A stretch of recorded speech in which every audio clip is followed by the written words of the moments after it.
है, लड़ना किससे है, कौन दुश्मन है? पर काम कर रहे हैं। हाँ? देखिए, हमारा दुश्मन भारतीय जनता पार्टी है, हमें बीजेपी को हराना है। अगर हमने 2017 में बीजेपी की सरकार बनाया है पूर्वांचल में एकजुट होकर के, तो 2022 में बीजेपी को खत्म भी करने का जिम्मा ओम प्रकाश राजभर जी ने उठाया है। अगर हम सरकार बनवा सकते हैं तो सरकार बनाने के लिए हम सभी लोग 10 पार्टियों को इकट्ठा किए हैं, जो 10 जमात जाति के लोग हैं, जो आजादी के 74 साल से उपेक्षित हैं। वो जो उपेक्षित लोग हैं, जो सम्मान के लिए लड़ रहे हैं, हिस्सेदारी के लिए लड़ रहे हैं, ऐसे सभी लोगों को एकजुट कर रहे हैं। माननीय ओवैसी जी भी हिस्सेदारी की लड़ाई लड़ रहे हैं, इसीलिए तो भागीदारी संकल्प मोर्चा का नाम भागीदारी रखा गया है। अगर माननीय ओवैसी जी 100 सीट लड़ना चाहते हैं तो हमारे आप लोग तो बीजेपी के फायदे के लिए आए हैं मैदान में। आज कांग्रेस के नेता इमरान मसूद ने भी यही कहा है, लगातार मायावती भी यही कह रही है और तमाम दल यही कह रहे हैं। फायदे के लिए काम कर रहे हैं। नहीं, ये बताइए, अगर हम सभी अति पिछड़े वर्ग के लोग, दलित वर्ग के लोग, माइनॉरिटी वर्ग के लोग, उत्तर प्रदेश में पूर्वांचल में 18 से 22% राजभर मतदाता है और पश्चिमांचल में मुसलमान 18 से 22% है। अगर यही दो जातियां इकट्ठा हो जा रही हैं, तो चाहे सपा हो, चाहे बसपा हो, चाहे बीजेपी हो, क्या ये लड़ाई में आ रही हैं? आज हमारे मोर्चे के पास 55% वोट हो गया है और 55% वोट इकट्ठा होते ही सारी पार्टियां बेचैन क्यों हो रही है? हम कह रहे हैं कि भाजपा को हराने के लिए अगर हम लोग गोलबंद हो गए हैं, तो फिर परेशानी भाजपा क्यों हो रही है कि हम भाजपा को जिताने के लिए आ रहे हैं? माननीय ओम प्रकाश राजभर जी ने मोर्चा जो बनवाया है, वो कुशवाहा जी का मोर्चा है, चौहान जी का मोर्चा है, प्रजापति जी का मोर्चा है, रघुवंशी जी का मोर्चा है, बारी जी का मोर्चा है, इसमें मुसलमान जी का मोर्चा है और जिसकी संख्या मामला हिस्सेदारी वाली मोर्चा है और 5 साल सरकार चलाने वाली और 5 जाति का मुख्यमंत्री।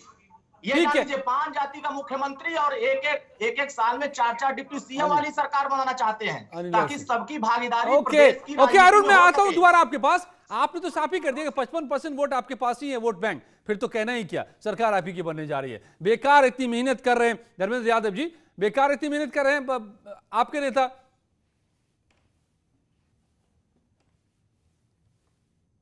मेहनत करना हमारा काम है, मेहनत कर रहे हैं और हम पूरे प्रदेश में अपने संगठन को मजबूत करने का काम कर रहे हैं और समाजवादी विचारधारा से जो लोग सहमत हैं, जो इस विचारधारा पे अपनी आस्था रखते हैं, उनका हम स्वागत करते हैं।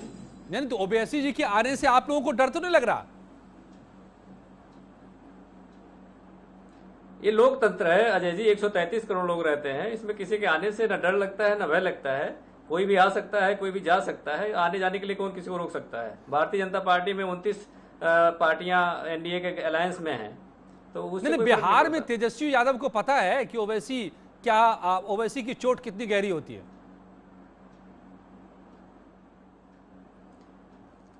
नहीं, अब बिहार की राजनीति अलग है, उत्तर प्रदेश की राजनीति अलग है। अगर बिहार की राजनीति को अगर आप कहोगे तो फिर हम वेस्ट बंगाल की बात करेंगे। वेस्ट बंगाल में क्यों नहीं चोट पहुंचा पाए? ऐसा होता है कि किसी भी व्यक्ति को, किसी भी आदमी को आप ज्यादा दिन तक गुमराह नहीं कर सकते। तो अब जनता पूरी जागरूक हो चुकी है, इसमें कोई किसी गुमराह करने का काम नहीं कर सकता। तो वैसी गुमराह कह रहे हैं जो भी आदमी सही मन से, सही नियत से। नहीं, आप कह रहे हैं ना कि यहाँ पे जो है बहुत बड़ा डैमेज कर दिया उन्होंने, तो वेस्ट बंगाल में क्यों नहीं किया, ये बताइए आप मुझे। नहीं, बिहार में तो कर दिया ना, अब बिहार में भी वही है। आप कह रहे हैं कि अलग राजनीति है, लेकिन बिहार और यूपी की राजनीति में, वेस्ट बंगाल में क्यों नहीं किया? नहीं, बिहार और यूपी की राजनीति में ज्यादा फर्क नहीं है। जो राजनीति तेजस्वी यादव कर रहे हैं, एमओआई समीकरण का आप भी वही कर रहे हैं यूपी में।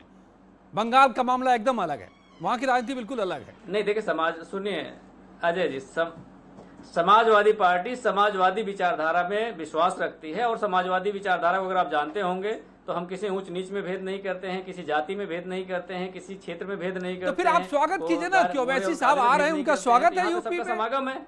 नहीं, आप फिर स्वागत कर लीजिए ओवैसी साहब का, क्या दिक्कत है? नहीं, उनको रोक कौन रहा है? उनको रोक कौन रहा है? रोक तो सकते नहीं भाई, यूपी में स्वागत